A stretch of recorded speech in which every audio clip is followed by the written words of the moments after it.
పత్తుతల 2017లో వచ్చిన కన్నడ మఫ్టీ మూవీకి రీమేక్గా వచ్చిన మూవీ ఈ పత్తుతల. తెలుగులో 10 తలలు అని మీనింగ్. అండ్ యాక్చువల్గా ఈ మూవీని రజనీకాంత్ గారు రీమేక్ చేద్దాం అనుకున్నారు, కానీ ఈ సబ్జెక్ట్ సింబు చేతికి వెళ్ళింది. అండ్ రీసెంట్గా ప్రైమ్ ఓటీటీలో తెలుగు లాంగ్వేజ్లో డబ్ చేసి రిలీజ్ చేసిన ఈ మూవీ చూసాక నా ఎక్స్పీరియన్స్ చెప్పాలంటే నాకైతే నచ్చలేదు. మూవీ స్టార్టింగ్ 10 మినిట్స్ చూడగానే చాలా పెద్ద సబ్జెక్ట్ ఏమో మలయాళం గాడ్ ఫాదర్ మూవీలో సెటప్ చేశారనుకున్నా, కానీ టోటల్ చూశాక తెలిసింది చాలా ఎక్కువ ఊహించుకున్నాను.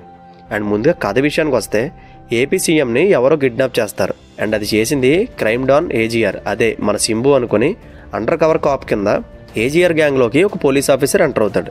అండ్ దాని తర్వాత జరిగిన ప్రొసీడింగ్స్లో ఫైనల్ కంక్లూషన్ ఏమైంది అనేది rest of the story.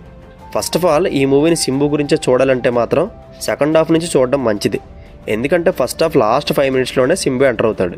And ఎప్పుడైతే సెకండ్ హాఫ్ నుంచి సింబు ఎంటర్ అవుతారో అక్కడ నుంచి తన ప్రెజెన్స్ వల్ల ఆడియన్స్ అటెన్షన్ని గ్రాప్ చేస్తారు. అండ్ తన makeover, characterisation and mainly last 20 minutes action episode అయితే మూవీకే highlight. And rest of the story అంతా ఎన్ని డైవర్షన్స్ తీసుకోకూడదో అన్ని డైవర్షన్స్ తీసుకుని మూవీ మీద ఇంట్రెస్ట్ లూజ్ అయ్యేలా చేస్తుంటాయి. అండ్ స్క్రీన్ ప్లే అయితే సరిగ్గా వర్కౌట్ అవ్వలేదు. నిజానికి చాలా పెద్ద సబ్జెక్ట్లా చూపెడుతుంటారు, కానీ చాలా చిన్న స్టోరీలు అనేది. అండ్ ఎక్కడా కూడా మూవీలో ఉండే డ్రామాకి కానీ ఎమోషన్కి కానీ ఆడియన్స్ అస్సలు కనెక్ట్ అవ్వరు. అండ్ మూవీ అంతా చాలా బోరింగ్ సీన్స్తో నింపేశారు. Especially background score and Telugu dubbing songs అయితే అస్సలు నచ్చలేదు నాకు. అండ్ తెలుగులో థియేట్రికల్ రిలీజ్ చేయకుండా ఉండి మంచి పని చేశారు. And coming to the movie pros and cons, Simbu characterization ఒక్కటే మూవీని ఎండ్ వరకు చూడడానికి హెల్ప్ అయింది.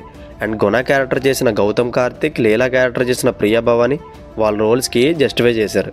అండ్ గౌతమ్ మేనన్ క్యారెక్టర్ కూడా బాగుంటుంది, కానీ ఇంకా బెటర్గా తన రోల్ని డిజైన్ చేసి ఉంటే ఇంకా బాగుంది. అండ్ డైరెక్టర్ సెకండ్ హాఫ్ మీద చూపించిన ఇంట్రెస్ట్ ఫస్ట్ హాఫ్ మీద కూడా చూపించుంటే it works very well. And ఇంకా నెగిటివ్స్ అయితే యాంటాగనిస్ట్ రోల్ని అస్సలు స్ట్రాంగ్గానే బిల్డ్ చేయలేదు.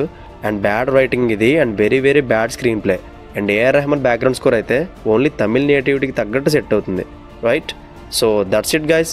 పత్తుతల తెలుగు డబ్ మూవీ మీద నా ఒపీనియన్. ఒకసారి చూడాలనుకుంటే చూడండి, ఏ అడల్ట్ కంటెంట్ ఉండదో ఫ్యామిలీతో చూడొచ్చు. అండ్ ఈ వీడియో కనుక మీకు నచ్చితే ప్లీజ్ లైక్ చేయండి. అండ్ ఇలాంటి వీడియోలు మరి ఎన్నో కావాలంటే ప్లీజ్ సబ్స్క్రైబ్ మై ఛానల్.